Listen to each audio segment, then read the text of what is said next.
the conquering German armies covered Western Europe. The self-styled Mastering High.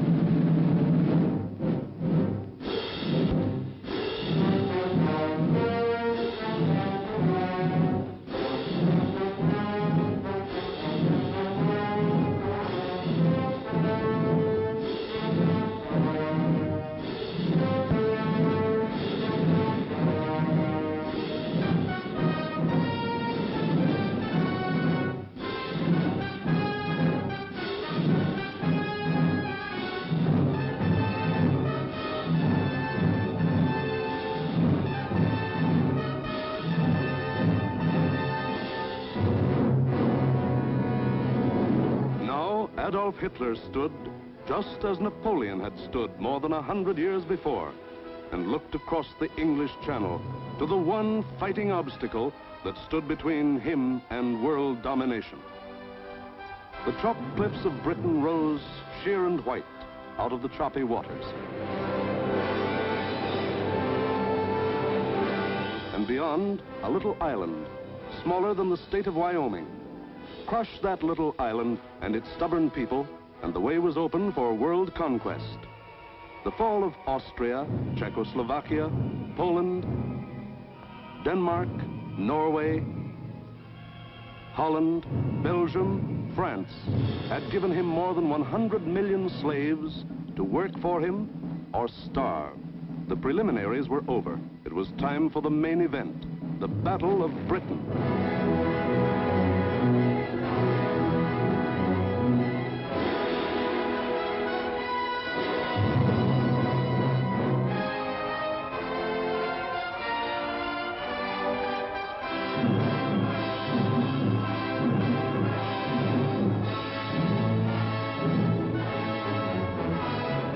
Hitler and his generals feverishly drafted their plans for the conquest of Britain. Every detail must be anticipated. A slip now might wreck the whole timetable of world conquest. 6 weeks of final preparation went into those plans. 6 weeks to determine the history of 1,000 years. The thing was foolproof. See for yourselves how simple the whole operation was to be. Look. German plan for invasion of England. Phase 1. Knock out the Royal Air Force and its bases. Get control of the air and the sea lanes across the Channel. Follow the Blitz plan that had wiped out Poland, the Low Countries, and France. Destroy communication and transport lines. Above all, get command of the air. Phase 2. Pulverize the coastline with dive bombers. Drop parachute troops to take over the airfields and establish beachheads.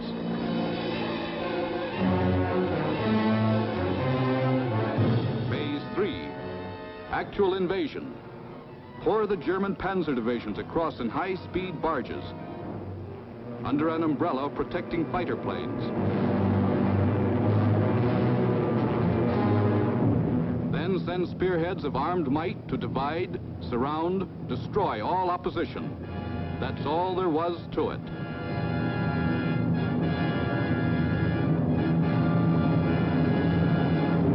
Conquer Britain. Force the surrender of the British fleet.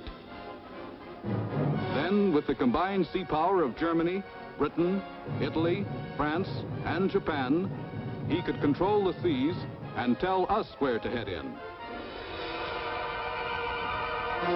The torch of freedom flickered low. On the Channel invasion coasts, more than 100 fully equipped German divisions were singing the Nazi theme song, "We are sailing against England," as they waited the word from Hitler.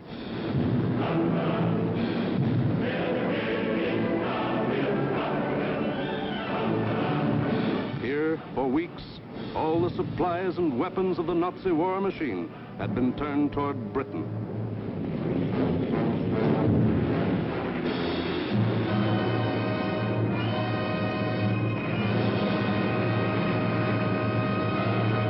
The jaws jaws of the Nazi whale were set to swallow Jonah. And what about Jonah? How was he doing? Well, Britain also had an army, but it was an army dragged from the sea at Dunkirk.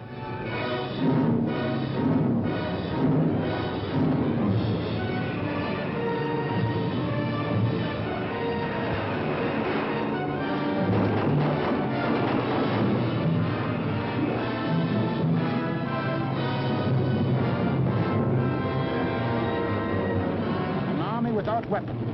These had been left behind on the roads of France. Tanks, guns, motorized equipment, all abandoned to save the one priceless item, men.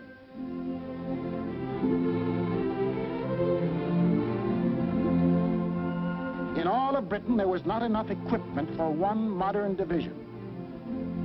Only one tank for every 1,000 square miles of territory. Only one machine gun for every 1,500 yards of beach. Britain had a navy, too, but it was scattered all over the globe, guarding vital food and supply lines. And the British knew it would be suicide to use their fleet in the narrow waters of the English Channel with the German Air Force in control of the air. Britain also had an air force. An air force outnumbered 10 to 1 by the enemy, both in men and machines. And then there was Britain herself, the people of Britain, the people who were to be terrorized and forced to surrender. They knew that every man, woman, and child, in uniform or out, would be Hitler's target in the onslaught that might come at any moment. They knew they had a job to do, and not much time to do it in. The young, the not so young, and the old. The clerk, the butcher, the farmer, the member of parliament, they formed the civilian army, Britain's home guard. They started from scratch.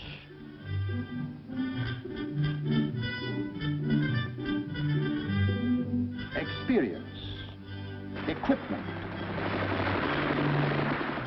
supplies, all were scarce.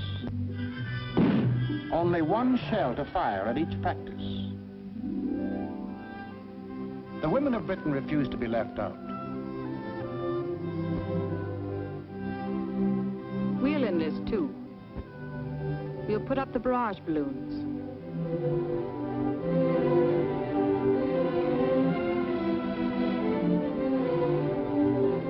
Man the ack-ack guns.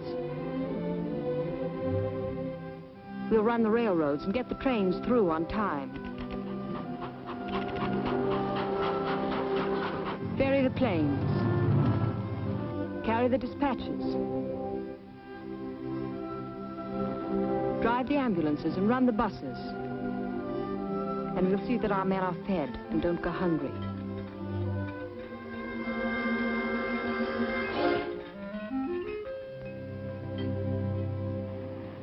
Others worked, men and women alike.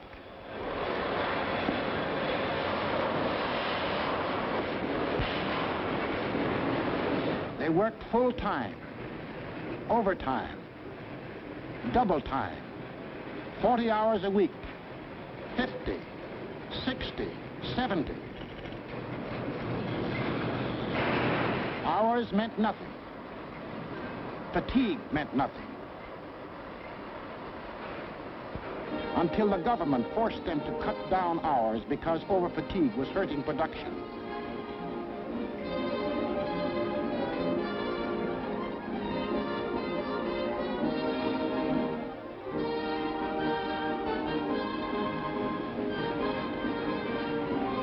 And when they weren't working, the men patrolled the moors for parachutists, blocked the roads, rehearsed invasion defenses. For something had happened here the Germans could never understand. In a democracy, it is not the government that makes war. It is the people.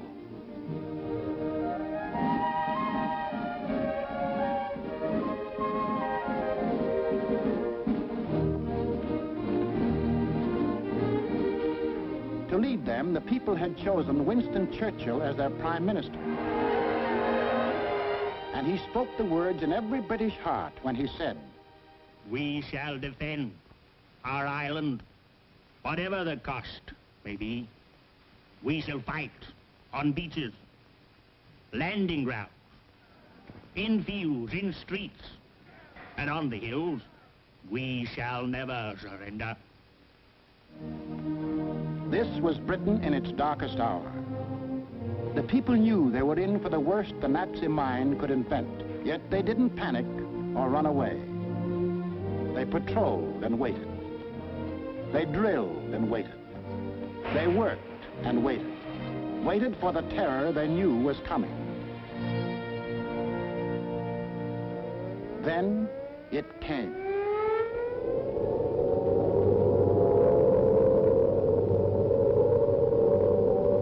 That's the sound that became part of the life of every man, woman, and child in Britain.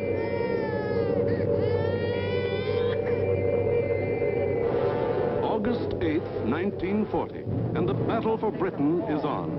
30 enemy aircraft over the channel, flying due west.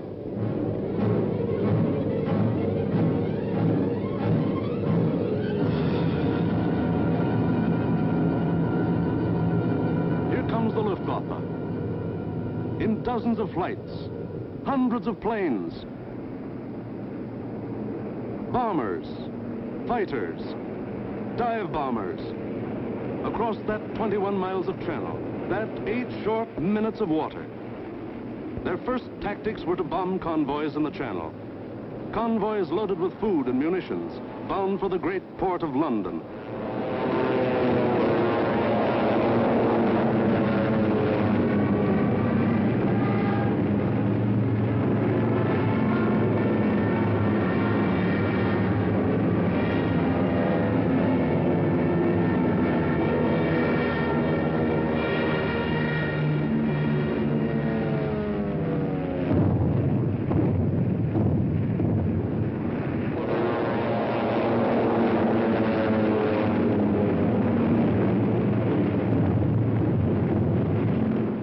Fighters waited overhead for the defending planes of the Royal Air Force, the RAF, to appear.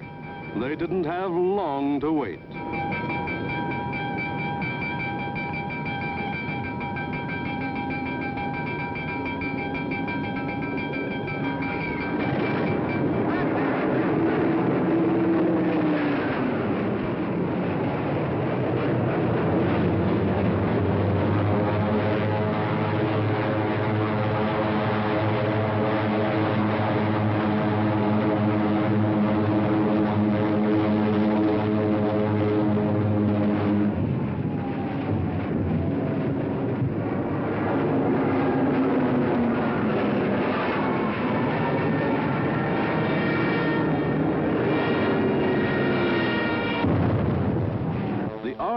Came, facing odds of 6, 8, 10 to 1, and dove in, shouting the old hunting cry, "Tally-ho!"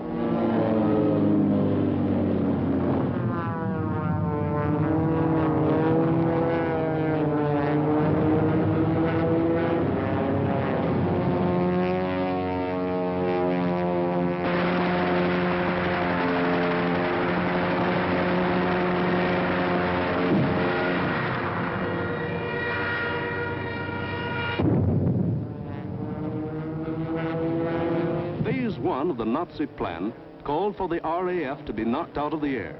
But the men of the RAF hadn't read the Nazi plan.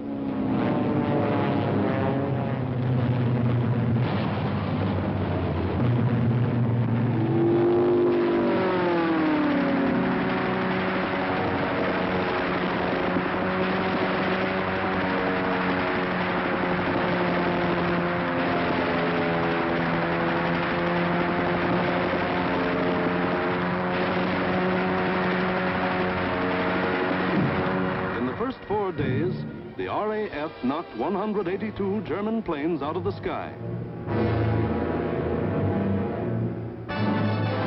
For the next week, the Germans attacked the coast cities from the Thames River to Weymouth.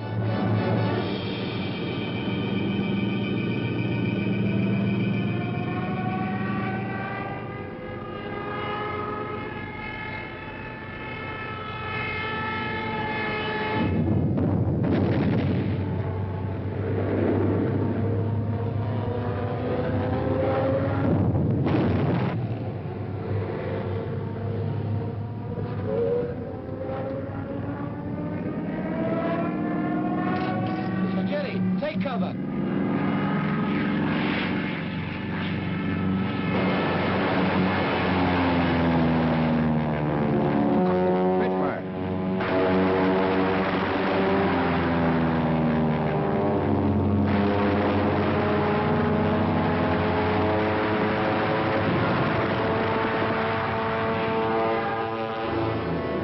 Paid off with 180 more planes.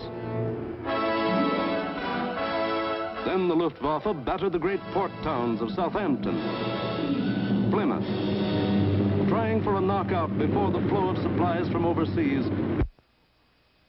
The ports took a terrible pounding, but they couldn't be knocked out. Cargoes went on being unloaded with the protection of the RAF overhead. Battling the Spitfires and Hurricanes in the air wasn't panning out. So Goering switched his main attacks to the fighter airfields, Dover, Deal, Hawking. Maybe he could destroy the planes on the ground. He bombed the airfields, and the fields were hit. But the planes were saved. For Britain, unlike Poland and the Low Countries, didn't make the mistake of bunching its planes on the runways. The planes of the RAF were scattered and hidden, only a few on any one field, and those in the far corners. The Spitfires still went up to meet the enemy. In the first 10 days of the Battle of Britain, Goering launched 26 major attacks to get command of the air and lost 697 aircraft. The British lost 153, and 60 British pilots bailed out.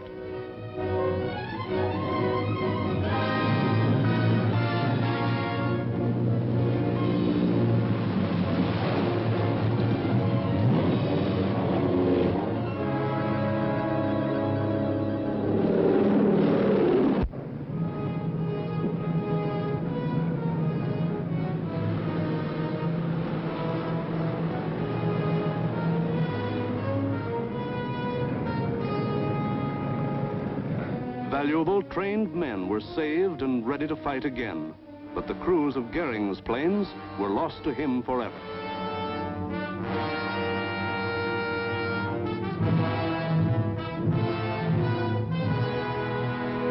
The pace was too hot.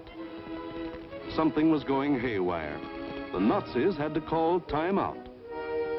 On a 2,000-mile front, from Norway to France, the whole Nazi Blitz program was being stalled because the RAF was still in the air. The shock troops were getting hoarse from singing, "We are sailing against England."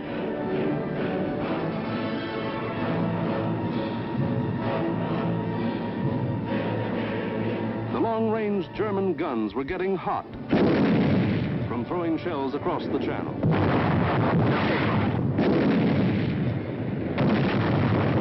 In public, Hitler assured the Germans, "Mr. Churchill tells his people that England will win, but I tell you that victory will belong to Germany." But in private, he sent for Goering, the boss of the Luftwaffe, and put him on the hot seat. Goering was told to do something and do it quick. So on August 30th, he ordered all-out attacks on inland aerodromes and industrial centers. Maybe he could knock out the RAF on the assembly line. And he adopted new tactics, too. More fighters and fewer bombers. Or maybe he just had fewer bombers to send. Anyway, those he did send were well protected. Fighters above at high altitudes. Fighters on both sides. Fighters in the front and in the rear. Fighters weaving in and out of the bomber formations. Britain, winner of the first round, was ready. With higher morale and sharper defense, improved listening posts were set up all along the coast and warned of the enemy's approach before he left the continent. A quick flash from the control station to the fighter station, and pilots were on their way to meet the enemy while he was still over the channel.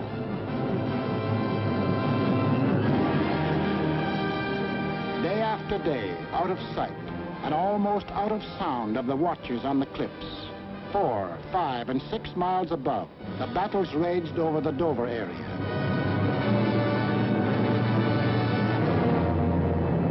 The Dover flyover area became known as Hell's Corner. By sheer weight of numbers, the enemy again and again broke through the coastal defenses.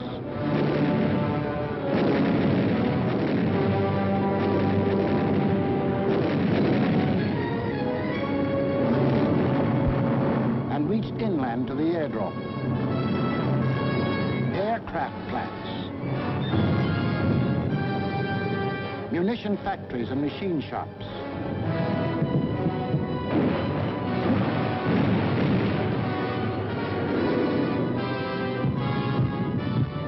Hello, gunfire in the southeast. Right.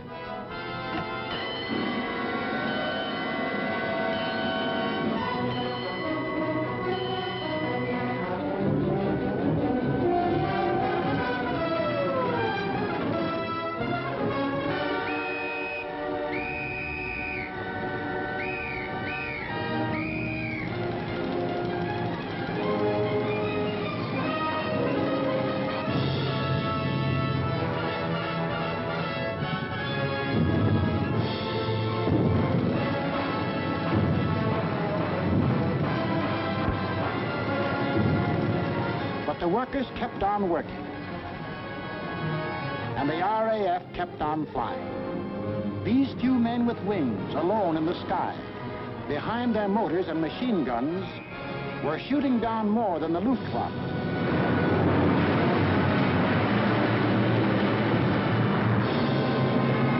They were smashing the whole Nazi plan of world conquest.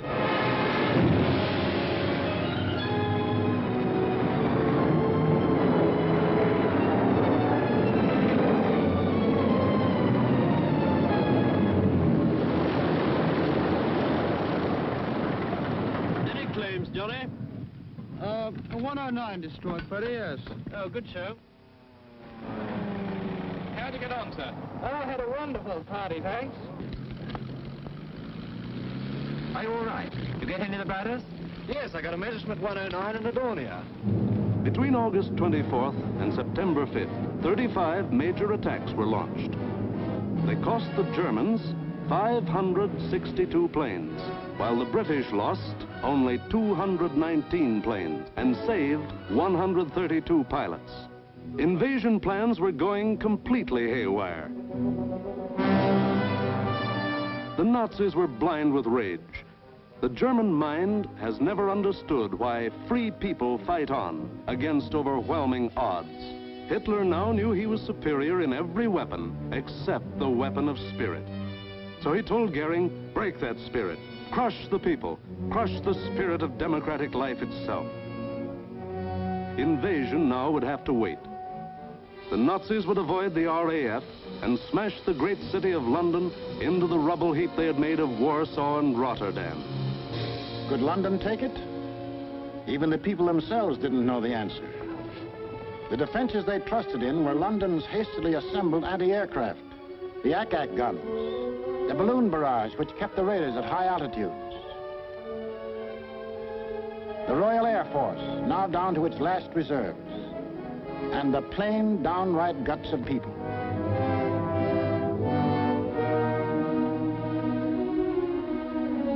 They sent more children out of the city.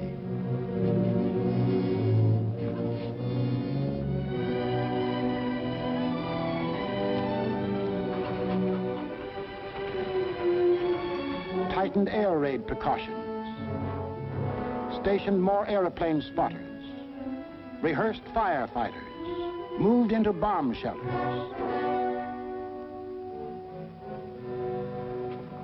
They blacked out their city and carried on.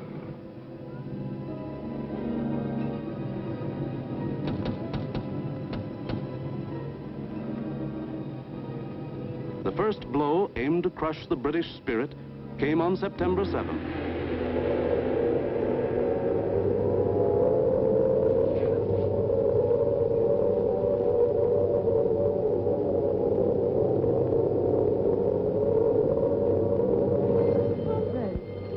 Roof reports planes coming in. Control room speaking. Customers and staff will now take cover in the basement. Please do not run, but keep moving. Down the stairs, or you can use the escalator.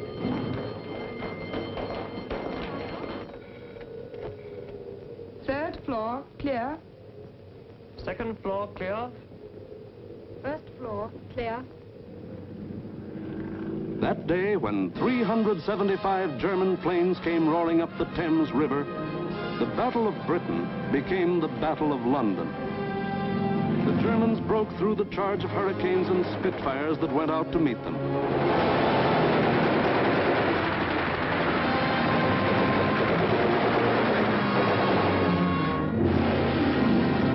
Gone was any pretense of aiming military objectives. This just savage destruction.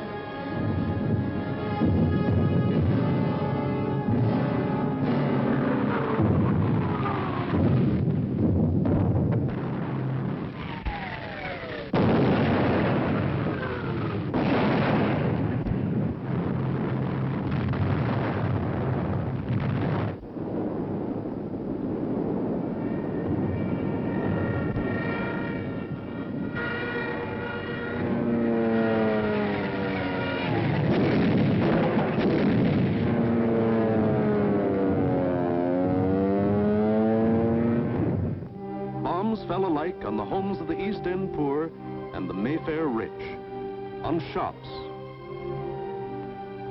hospitals, churches. For 28 days, the Nazis were to drop everything in the book on the city of London. Tons upon tons of high explosives, delayed action bombs that exploded days later, torpedoes that sheared away whole buildings.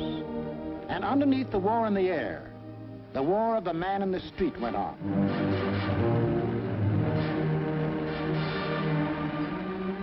He learned to exist with very little food. He forgot what it meant to have a night's sleep, spending most of his time underground in the damp and dark and cold. Hello, Mrs. Fox. You're here early tonight. Well, I'm on the safe side, aren't I? I think that'll be all right now. Yes, that's grand. Anyway, I'll be back in a few minutes if you want. Now, how are we going to get you up there? Get a young man to lift you up. Barney?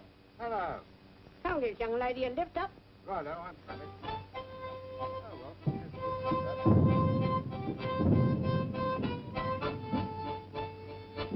The air raid wardens stayed at their posts. Doctors and nurses worked on steadily as the bombs crashed all around them.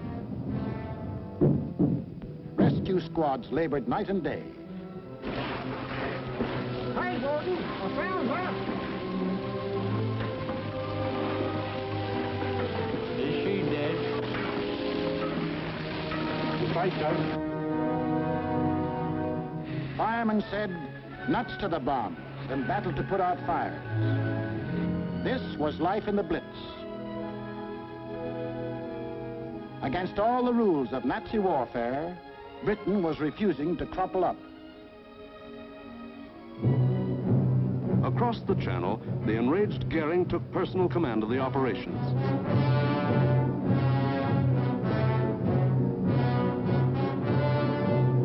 And on September 15th, he sent the Luftwaffe into one of its greatest attacks.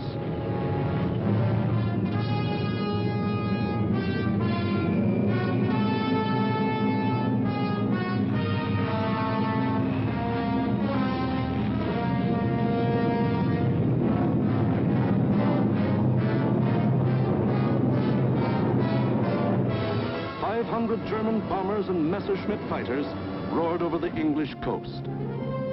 Starmouth calling. Planes heard 3 miles southwest.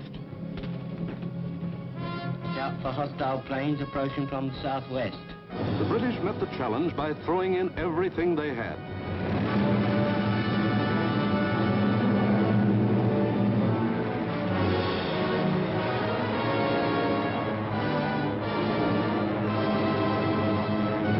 Historic three-dimensional battle took place inside an area 60 miles long, 38 broad, and from 5 to 6 miles high.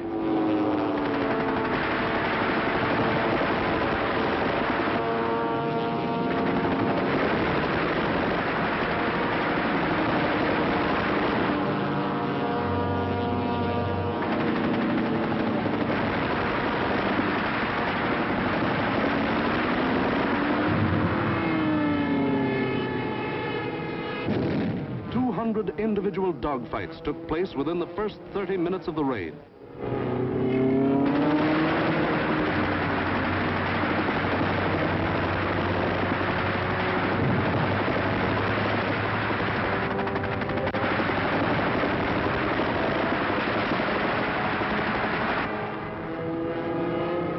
Right on our own doorstep. Oh, what a spread.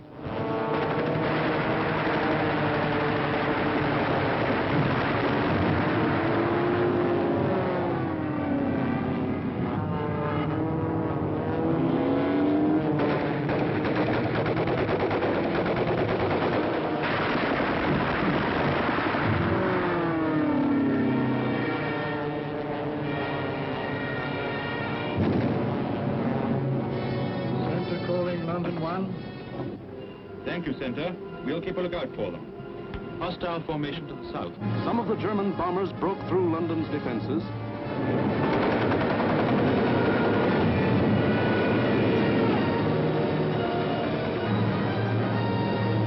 and reached the center of the city.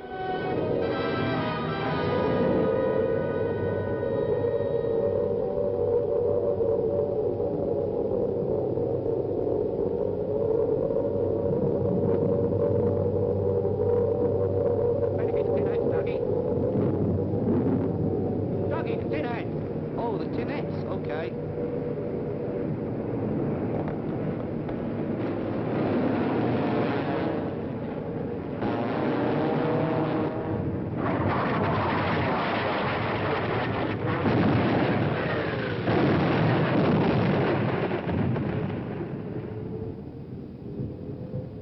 Doggy! Doggy, where are you?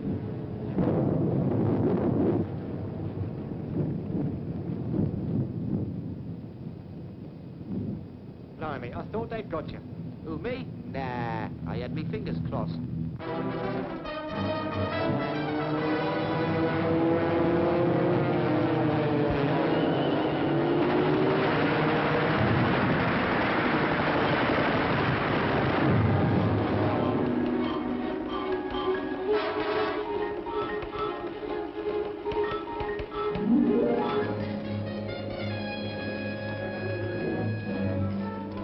Air Ministry communique. The biggest bag yet. 185 enemy aircraft shot down. End of message. Of the 500 German planes that came over that day, more than 1/3 were shot down. In the 28 days of terror from September 7th to October 5th, the Nazis dropped 50 million pounds of bombs on the city, killed 7,000 helpless civilians, and wounded 10,000 more. Bombs fell on Buckingham Palace,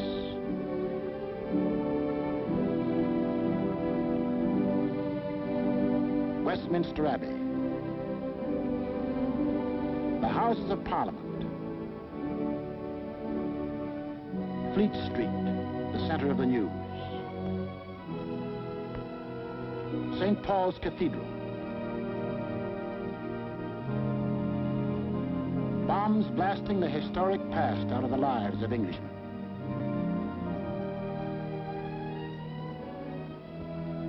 But in these 28 days, the Nazis lost 900 planes and their crews.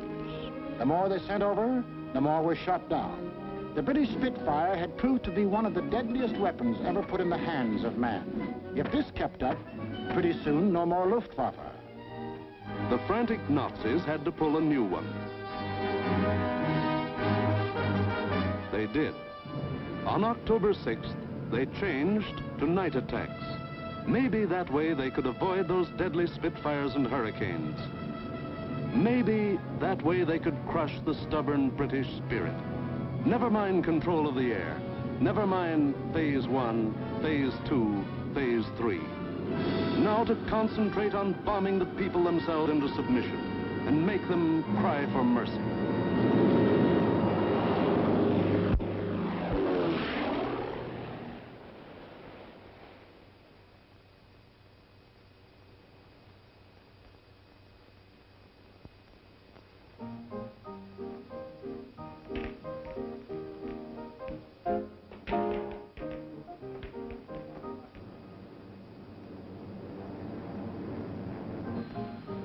hostile raid, sir.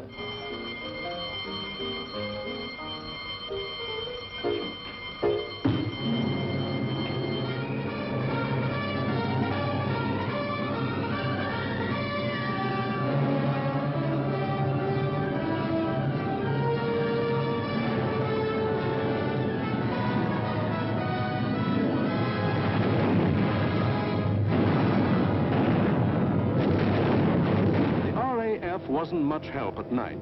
This was just German bombs against British guts.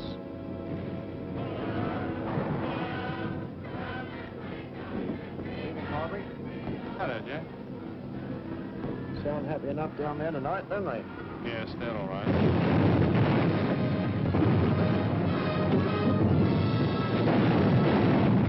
The great docks of London were left roaring infernos. Homes were destroyed by incendiaries. Business blocks were aflame.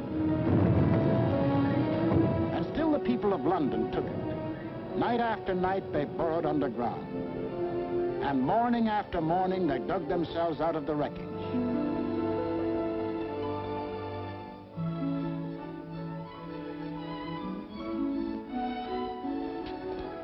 Good morning, Mrs. Burke. Good morning, Miss Ryan. See you tonight. Right here.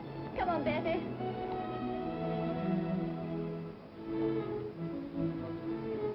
Would you like to sit down? Thanks. Morning, Miss Ryan. Sleep well? Fine, thanks. Wasn't it a quiet night? What about the one that came down about 2? No, I didn't hear it. Did you? No. Oh, we're getting used to them around here.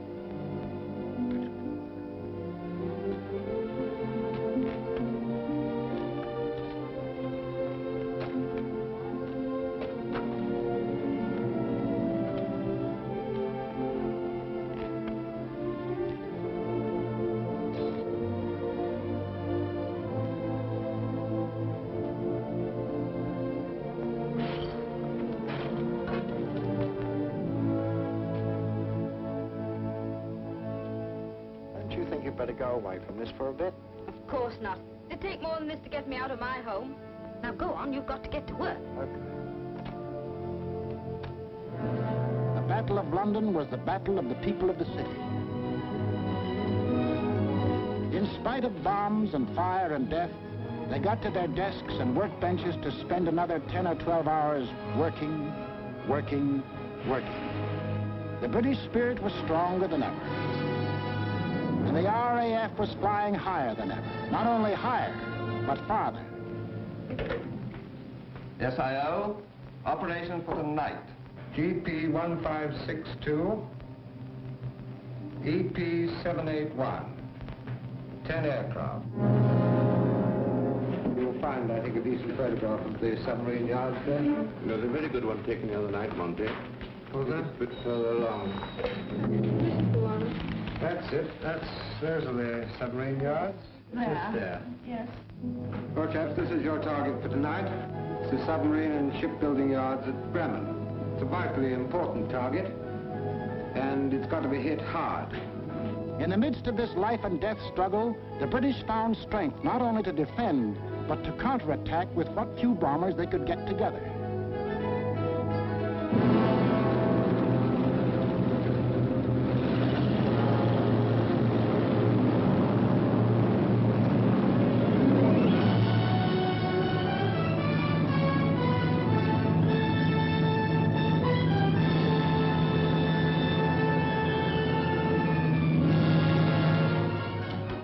Charlie airborne, sir.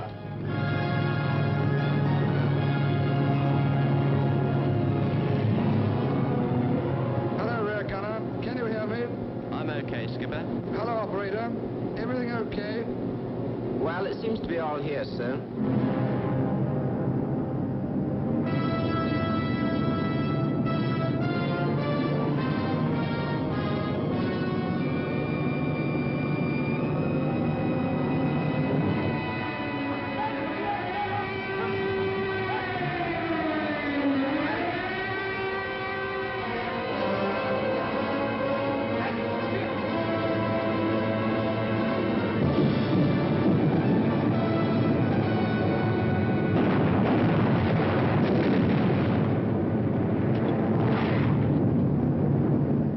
fly. I'm going in a glide.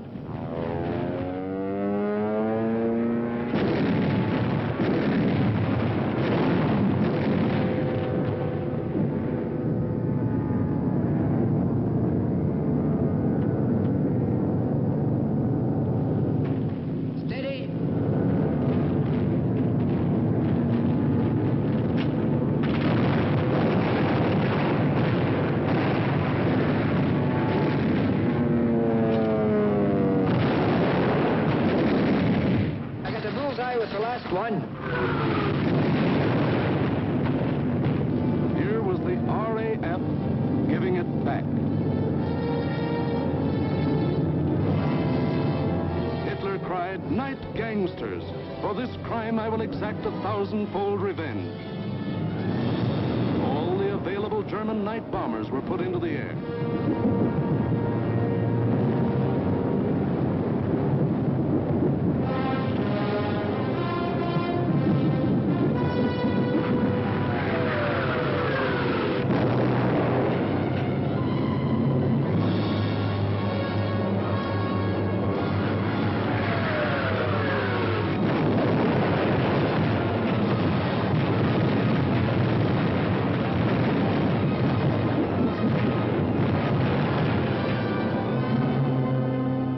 Thousand-fold revenge was Coventry.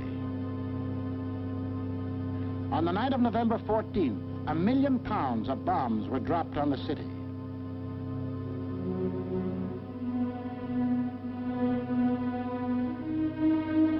Coventry was smashed as flat as Warsaw and Rotterdam.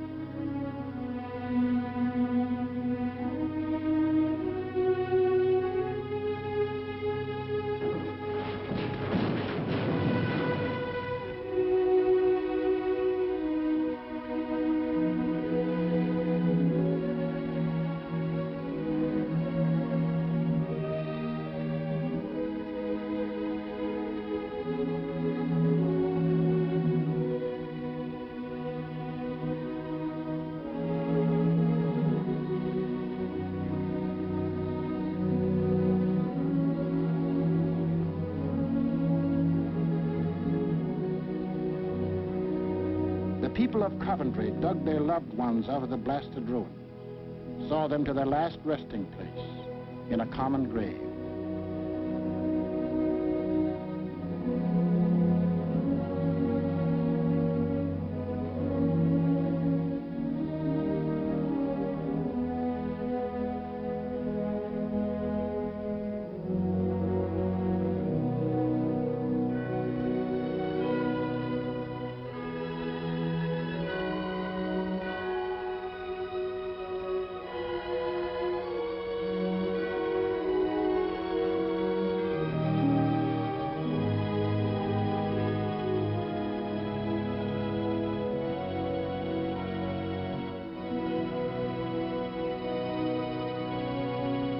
Hitler could kill them, but damned if he could lick them. They went back to their lathes and machines, for they knew the machine bench was as deadly a weapon as the rifle. And in their hearts was a grim determination that this enemy must be destroyed. That the day was coming when they would strike back, and how they would strike back. Christmas, 1940.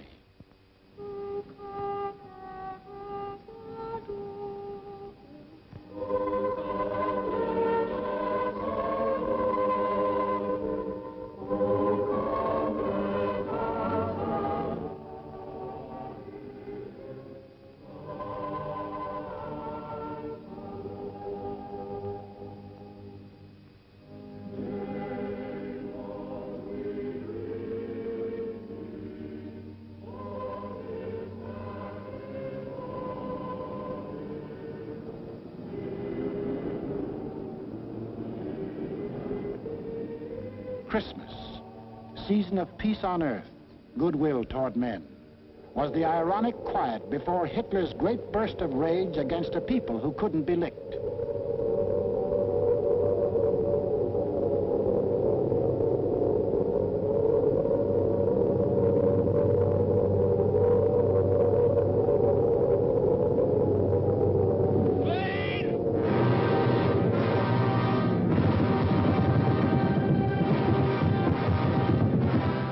bomb them into submission. So he would burn them to ashes.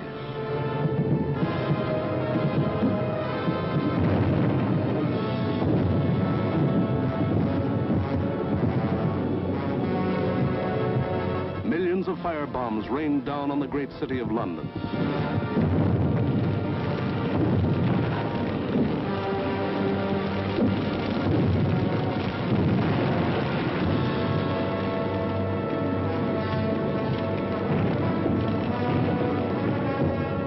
In a matter of minutes, more than 1,500 different sections of the city burst into roaring flames. Flames that swiftly merged into the greatest fire in recorded history.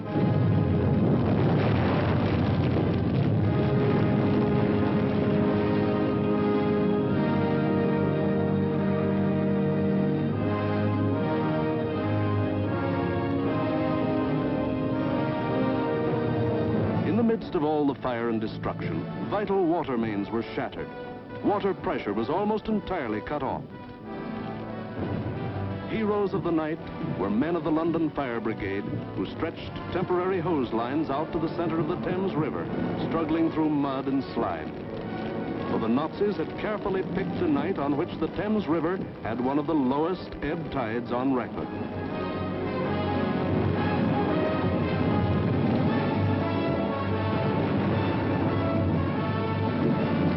And while London burned above them, the people of the city held on. Chin up and thumbs up. They knew this was the people's war, and they were the people.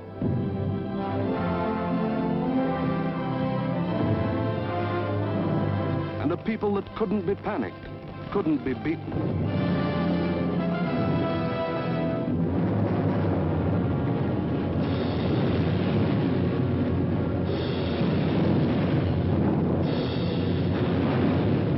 In the months to come, the British were to suffer many such bombings and burnings.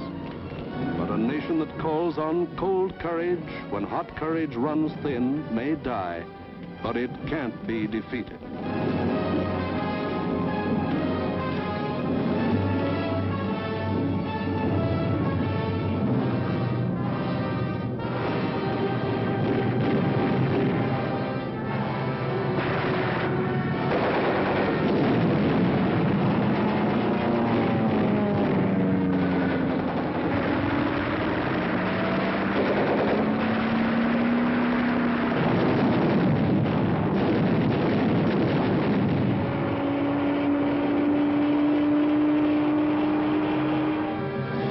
The Battle of Britain was won, but not by Hitler. Hitler had lost the battle. He had lost 2,375 German planes and their crews.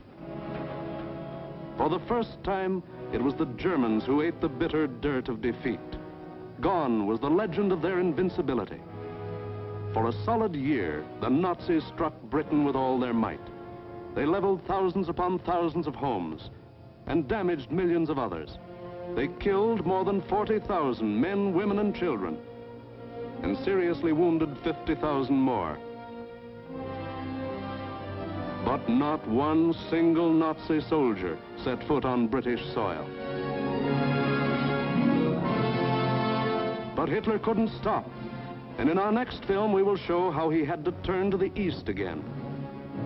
Why did the Nazis lose the Battle of Britain?